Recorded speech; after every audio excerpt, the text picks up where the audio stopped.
morning students and friends, very good morning to all of you.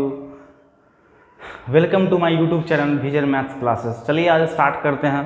पिछले lecture में जो हम लोग पढ़ाया था 1.3 आपको होप समझ में आया होगा। अगर फिर भी आपको समझ में नहीं आएगा तो कमेंट सेक्शन में बताइएगा और प्रीवियस वीडियो को जरूर देखिएगा ताकि कंसेप्ट आपका क्लियर हो पाए। स्टूडेंट्स, तो आज जो आपका एक्सरसाइज रियल नंबर सिस्टम है उसका हम चैप्टर 1.4 स्टार्ट कर रहे हैं। जो पिछले लेक्चर में हम टर्मिनेटिंग नॉन टर्मिनेटिंग की जो बातें किए थे उसी के बारे में आज डिस्कस करते हैं।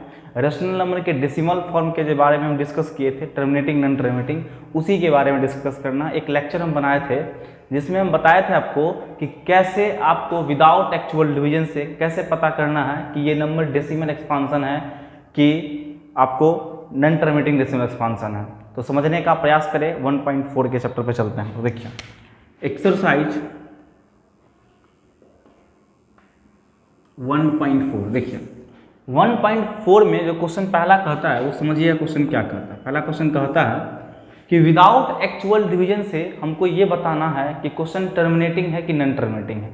स्टूडेंट्स, आपको याद होगा हम पिछले लेक्चर में आपको बताए थे कि अगर कोई टर्म पी वाई क्यू के रूप में है, ये जो क्यू है नीचे वाला क्यू है तो ये पी वाई क्यू के फॉर्म में है, तो ये पी वाई क्यू जो है ये नीचे वाला वैल्यू जो होता है इस नीचे वाला वैल्यू को हम लेते हैं और ये क्यू जो सेटिस्फाइड करता है वो करता है 2 पर power n into 5 to the power n के रूप को। अगर ये कंडीशन को फुलफिल करता है तो ये टर्मिनेटिंग कहलाएगा, अन्यथा नॉन टर्मिनेटिंग डेसिमल एक्सपांसन कहलाएगा। याद रखिएगा स्टूडेंट, 2 पर पावर 5m भी अगर सिंगल भी आता है तो भी होगा, अगर 5 पे पावर अगर n सिंगल भी आता फिर भी आएगा। क्यों? क्योंकि अगर ये पता होता तो ये हम आसानी से निकाल लेते हैं और ये पता होता तो ये आसानी से निकाल लेते हैं। एज फॉर एग्जाम्पल समझिएगा स्टूडेंट, जैसे q 2 पर पावर 5 आया और हमको ये नहीं पता है, ठीक है, तो मल्टीप्लाई 1 लिख सकते हैं। तो क्या होगा स्टूडेंट, 2 पर पावर 5 और ये क्या हो जाएगा 2 पर पावर हमको 5 चाहिए तो लिख सकते हैं 5 पर पावर 0। क्यों? क्योंकि फार्मूला होता है a पर पावर 0 क्या होता है फार्मूला स्टूडेंट 1 होता है। आपको समझ में आया होगा कंसेप्ट। तो चलते हैं क्वेश्चंस को बनाने का प्रयास करते हैं स्टूडेंट। चलिए समझिएगा स्टूडेंट, पहला क्वेश्चन कहता है विदाउट एक्चुअल डिवीजन से हमको पता करना है कि ये टर्मिनेटिंग है कि नॉन टर्मिनेटिंग है। चलिए पहला क्वेश्चन पे चलते हैं हम लोग। मेरा पहला क्वेश्चन दिया हुआ 13/1325, ये क्वेश्चन है आपके 1 का फर्स्ट क्वेश्चन ए नंबर। हमको पता करना है विदाउट एक्चुअल डिवीजन से कि ये टर्मिनेटिंग है कि नॉन टर्मिनेटिंग है। स्टूडेंट्स, तो सिंपल है, हम बताया था आपको पहले क्या करते हैं, let p by q equal to क्या होगा 13/1325। कोई दिक्कत है स्टूडेंट? क्यू की वैल्यू क्या है स्टूडेंट 3125।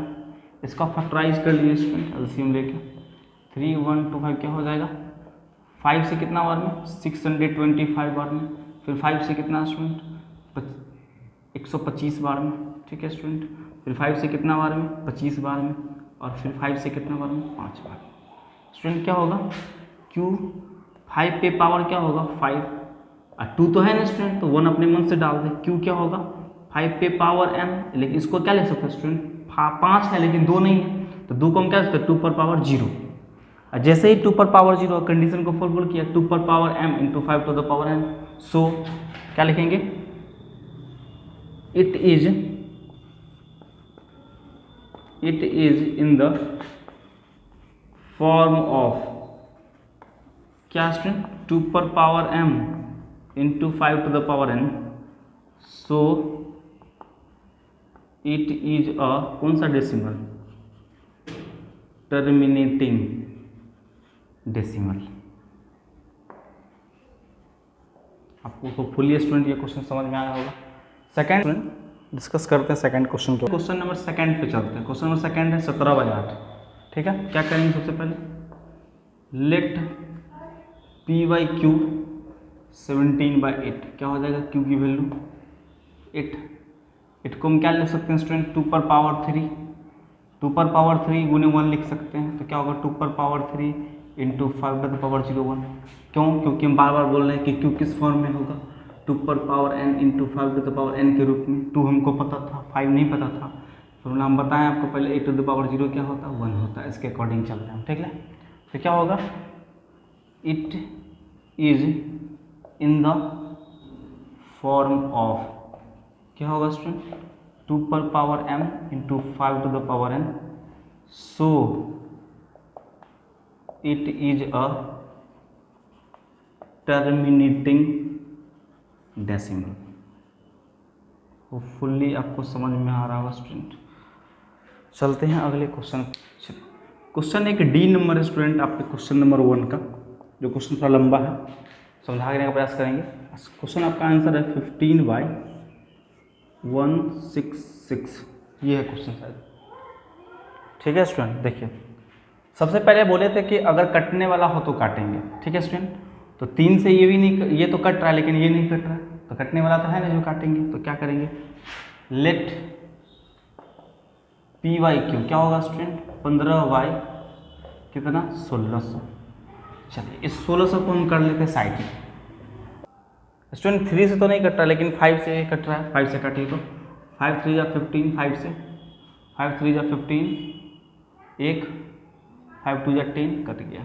ठीक है, समझ पा रहे स्टूडेंट।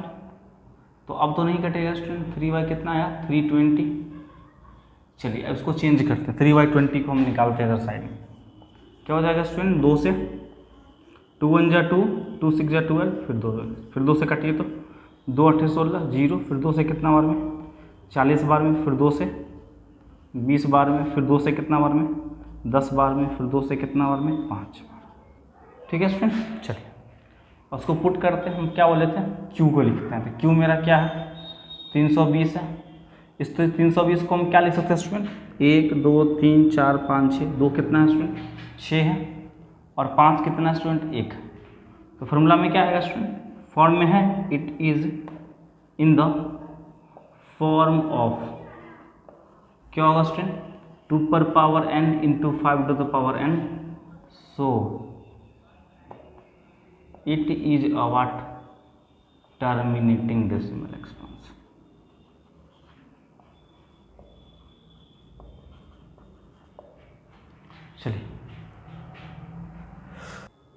चलिए स्टूडेंट इसको देखते हैं, क्वेश्चन को देखिएगा।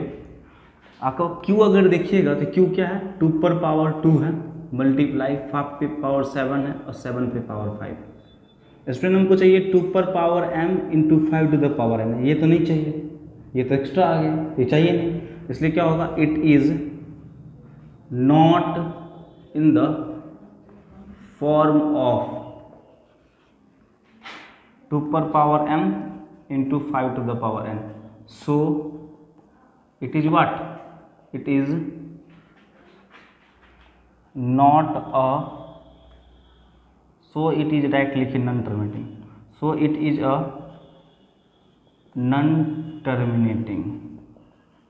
होपफुली स्टूडेंट ये क्वेश्चन समझ में आ गया होगा। देखिए स्टूडेंट इस क्वेश्चन में 10 क्वेश्चन है, हम आपको 4 क्वेश्चन डील कर दिए हैं। 6 क्वेश्चन खुद से बना के देखिएगा, आपसे बनेगा नहीं बनेगा फिर ही बताइएगा कमेंट सेक्शन में, हम आप उसको बनाने का प्रयास करेंगे। क्वेश्चन नंबर 2 का जो टाइप कहता है इसका, देखिए स्टूडेंट क्वेश्चन नंबर 2 कहता है, क्या कहता है वो समझिएगा। देखिए स्टूडेंट 2 जो टाइप है उसको डेसिमल में हमको रिप्रेजेंट करना है। कैसे करेंगे ज़रा ध्यान से समझिएगा। देखिए स्टूडेंट डेसिमल में तभी रिप्रेजेंट हम कर सकते हैं जब वो टर्मिनेटिंग डेसिमल के फॉर्म में हो। ठीक है, अगर टर्मिनेटिंग डेसिमल के फॉर्म में नहीं होगा तो वो आप रिप्रेजेंटेशन नहीं कर सकते। कैसे, जैसे एज फॉर एग्जांपल 13y1325 आपका पहला क्वेश्चन, क्वेश्चन नंबर 2 में दोनों बात बोल रहा है। पहला आपको बोल रहा है क्वेश्चन में टर्मिनेटिंग प्रूफ कीजिए, अगर वो टर्मिनेटिंग है। क्वेश्चन नंबर 2 में यही कह रहा है, फर्स्ट वाला क्वेश्चन को लेके बनाना है। ठीक है, तो क्वेश्चन नंबर 2 में कहता है कि 13/3125 है, अगर ये टर्मिनेटिंग है तो इसको डेसिमल में रिप्रेजेंट कीजिए। तो कैसे करेंगे ध्यान से समझिएगा। देखिए अभी क्या किए 13, इसको हम क्या लिखना सिखाए 5 पे पावर 5। ठीक है, अब खुद सोचिए स्टूडेंट, अगर 13/10 हो तो डेसिमल में रिप्रेजेंट करना बड़ा आसान है 1.3। अगर 13/100 हो, 2 जीरो है तो कितना होगा 0.13। 13 अगर आपको हो 1 पे 1 2 3 4 जीरो तो क्या होगा 0.0013। यानी कि स्टूडेंट जितना जीरो होगा उतने नंबर ऑफ डेसिमल पे हम इसको प्लेस कर देते हैं। ठीक है, तो ये नीचे 10 100 1000 10,000 अगर होगा तो ना रिप्रेजेंटेशन करना आसान हो। तो रिप्रेजेंटेशन करने के लिए हमको चाहिए नीचे में 2, क्योंकि हमको 10 चाहिए। 10 के लिए एक फार्मूला आप याद होगा ए पे पावर एम और गुने बी पर पावर एम, दोनों का बेस अलग हो लेकिन पावर अगर सेम हो तो क्या होता है फॉर्मूला, ए बी पे पावर एम। जैसे समझिएगा अगर हम लिखे 2 पर पावर 5 लिखे तो यहाँ पर कितना से गुना करें जो 10 आ जाए, तो 5 पर पावर 5, दोनों का पावर तो सेम है लेकिन बेस अलग अलग है, क्या होगा 10 पे पावर क्या हो जाएगा 5, ऐसा समझ में। तब डेसिमल में रिप्रेजेंटेशन करना आपको आसान हो जाएगा। अब देखिए 5 पर पावर 5 है, हम किससे गुना करें जिससे हमको 10, 100, 1000 है, तो क्या करें 2 पर पावर 5 से गुना करें। अब 2 पर पावर 5 से गुना करेंगे तो बैलेंस करने के लिए 2 पर पावर 5 ऊपर भी डिवाइड करना पड़ेगा, मल्टीप्लाई करना पड़ेगा, तब ना कट के दूसरे रिजल्ट पे इफेक्ट नहीं पड़ेगा। समझ पा रहे स्टूडेंट। अब देखिए सॉल्व करेंगे 13 इंटू क्या होगा स्टूडेंट, 2 पर पावर 5 क्या हो जाएगा 32, करके देख लीजिएगा कैसे। देखिए 2 को 5 बार गुना कीजिए, 2 मल्टीप्लाई 2 मल्टीप्लाई 2 मल्टीप्लाई 2 मल्टीप्लाई 2, 2 2 जा 4, 4 2 जा 8, 8 2 16, 32। समझ पा रहे स्टूडेंट। अब देखिए स्टूडेंट क्या हो जाएगा 10 पे पावर 5, सिंपल सा 9 फॉर्मूला के अकॉर्डिंग, ठीक है। चलिए अब इसको हम गुना कर लेते हैं 13 को और 32 को। देखिए 13 को 32 से हम गुना करते हैं, क्या होगा स्टूडेंट 13 2 जा 26 और 13 3 जा 39, 6 9 2 11, कितना है स्टूडेंट 416। स्टूडेंट कितना जीरो है 5 जीरो, तो कर लेते 1 2 3 4 5, कितना अंक पर डेसिमल अभी होगा, कितना सिखाया आप, जितना नीचे जीरो होगा उतना अंक पर डेसिमल होगा। 3 आपको अंक पता है, 3 अंक हम लिख लिए, कितना अंक और डालेंगे 3 में, कितना अंक और डाल दीजिए 5 अंक हो जाते हैं, डबल जीरो और 5 अंक पर डेसिमल चाहिए, इसलिए आपका आंसर हो गया। क्या आप समझ पाए स्टूडेंट, डेसिमल में रिप्रेजेंटेशन करना था स्टूडेंट। एक और क्वेश्चन समझाने का आपको प्रयास करेंगे, इसको आप समझिएगा बेहतरीन से, ठीक है। अगला क्वेश्चन स्टूडेंट, अगला स्टूडेंट है स्टूडेंट क्वेश्चन 17/8। तो अभी स्टूडेंट सीखा है कि ये आपका टर्मिनेटिंग, अगर टर्मिनेटिंग होगा तो इसका डेसिमल रिप्रेजेंटेशन पॉसिबल है, तो हम क्या लिखेंगे स्टूडेंट 17/2 पर पावर 3, इसको लिख सकते हैं। क्या सीखा है, अगर 2 पर पावर 3 तो 5 से गुना करते हैं ना, 5 पर पावर 3, तो यहाँ भी 5 पावर 3 से गुना करेंगे, जितना से यहाँ गुना करें उतना से यहाँ भी गुना कर रहे हैं, क्या हो जाएगा 17 गुने कितना हो जाएगा 125 स्टूडेंट। क्यों क्यों होगा, क्योंकि 5 को 3 बार गुना किए, और ये 5 गुना कितना स्टूडेंट हो जाएगा 10 पे कितना पावर 3 पावर, सिंपल है। 17 को आप 125 से गुना कर लीजिए, देखिए स्टूडेंट कैसे गुना करते हैं, सिंपल है 125 मल्टीप्लाई 17 कितना हो जाएगा 7 5 35, 7 2 14, 17 हाथ में 1 7 1 8, ठीक है। क्या हो जाएगा 5 2 1, कितना हो जाएगा 5 5 12, 8 2 से 11, 1 1 2, कितना है स्टूडेंट है 2 1 2 5, कितना जीरो 1 2 3 जीरो, कितना अंक पे डेसिमल 3 अंक पे डेसिमल 1 2 3, यहाँ पे डेसिमल होगा क्या होगा 2.125। होपफुली आपको स्टूडेंट ये क्वेश्चन समझ में आ गया होगा, ठीक है। चलिए स्टूडेंट क्वेश्चन नंबर 3 जो है आपका 1.4 का कहता है क्वेश्चन में कि ये टर्मिनेटिंग है कि नॉन टर्मिनेटिंग है। अगर टर्मिनेटिंग है तो क्यों किसको सेटिस्फाइड करेगा, क्यों किसको सेटिस्फाइड करेगा। तो आपको हम पहले ही बोल दिए कि विदाउट एक्चुअल डिवीजन से पता करना है कि टर्मिनेटिंग है कि नॉन टर्मिनेटिंग है। तो क्यू जो सेटिस्फाइड करता है, यही क्यू जो पी वाई क्यू के फॉर्म में हो, क्यू सेटिस्फाइड किसको करता है 2 पर power m into 5 to the power n को। अगर ये आपको डेसिमल से देख रहे हैं पूरा पूरा कटने लग रहा है, इसका मतलब इस जो होगा इसकी जो क्यू की जो वैल्यू होगी क्यू सेटिस्फाइड करेगा, क्यू सेटिस्फाइड। सॉल्व नहीं करना स्टूडेंट, इसको बस पता करना है कि क्यू सेटिस्फाइड किसको करता है। तो इसको अगर सॉल्व करेंगे तो बहुत लंबा चला जाएगा, बस आपको पता करना है। तो हम क्या सिखाए कि जैसे ही वो टर्मिनेटिंग होगा तो क्यू सेटिस्फाइड किसको करेगा, क्यू सेटिस्फाइड 2 पर power n into 5 to the power n। समझ में आया student. So what, so it is a terminating. समझ में आपको होपफुली स्टूडेंट समझ में आया होगा। आज कुछ और कुछ नहीं करना स्टूडेंट। देखिएगा 0.1201200 स्टूडेंट खुद लग रहा होगा 1 2 तो फिक्स है, लेकिन क्या 0 फिक्स है, नहीं फिक्स है। इसका मतलब रिपीट हो रहा है, रिपीट हो रहा तो क्या होगा नॉन टर्मिनेटिंग। नॉन टर्मिनेटिंग क्यों को सेटिस्फाई करेगा, नहीं करेगा, इसलिए सो it is what, it is non terminating. आया समझ में स्टूडेंट, समझ में आपको फुल्ली आ रहा होगा। चलिए स्टूडेंट अब इसको देखिए स्टूडेंट, इसका मतलब क्या होता है रेकरिंग होता है, यानी ये संख्या फिर रिपीट करेगा फिर रिपीट करेगा। इसका मतलब ये भी क्या हम सिखाया था उस दिन कि 0.666 रेकरिंग अगर लगेगा तो समझ लीजिए क्या है नॉन टर्मिनेटिंग है। नॉन टर्मिनेटिंग आपसे पूछ क्या रहा था, क्या होगा it not satisfied the condition 2 पर power n, it is not satisfied 2 पर power m 5 to the power n. So it is a non terminating. Hopefully आपको ये क्वेश्चन समझ में आ रहा होगा. तो आपका इस तरह से रियल नंबर सिस्टम समाप्त होता है. स्टूडेंट, अगर आपको ये लेक्चर समझ में नहीं आ रहा, अगर ये टॉपिक आपको समझ में नहीं आ रहा हो, तो मेरा एक अलग से टॉपिक बना हुआ है टर्मिनेटिंग नॉन टर्मिनेटिंग निकालने का, उसको आप जरूर देखें. आपको अगर वो देख लीजिएगा तो ये चीज़ें समझ में आपको आने लगेगी. फिर भी आपको अगर समझ में नहीं आया तो कमेंट सेक्शन में बताइएगा. स्टूडेंट, आपको अगर ये वीडियो अच्छा लगे तो कमेंट कीजिए, सब्सक्राइब कीजिए, लाइक कीजिए और हिट्स द बेल आइकन. और स्टूडेंट, और पिछला लेक्चर जो है वो देखने का आप जरूर प्रयास करें और ज़्यादा से ज़्यादा आप वीडियो को शेयर करें, जितना ज़्यादा हो सके शेयर कीजिए. स्टूडेंट, कल से जो मेरा वीडियो स्टार्ट होगा स्टूडेंट, ट्रिगो. स्टूडेंट जानते हैं कि ट्रिगो जो चैप्टर है वो क्लास 10 का बैकबोन है, तो जानना बहुत ज़रूरी है. स्टूडेंट, तो आप जितना ज़्यादा से ज़्यादा शेयर कीजिएगा उतना मैं मोटिवेट हो पाऊँगा और उतना ज़्यादा से ज़्यादा वीडियो हम बना पाएंगे. तो स्टूडेंट, आपसे रिक्वेस्ट है कि आप वीडियो को अंत तक देखने का प्रयास करें. अंत तक, जितना अंत तक देखिएगा उतना आपका कंसेप्ट क्लियर होता जाएगा. और जितना भी चीज़ें सब हम पे छोड़ दीजिए, क्योंकि देखिए स्टूडेंट, सीबीएसई बोर्ड का सिलेबस रिड्यूस होगा कुछ ना कुछ.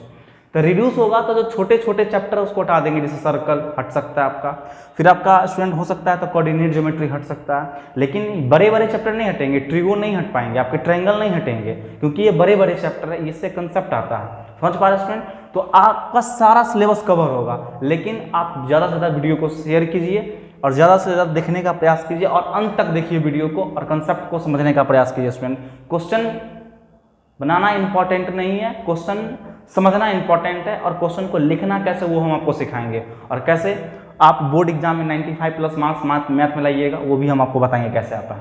थैंक्स.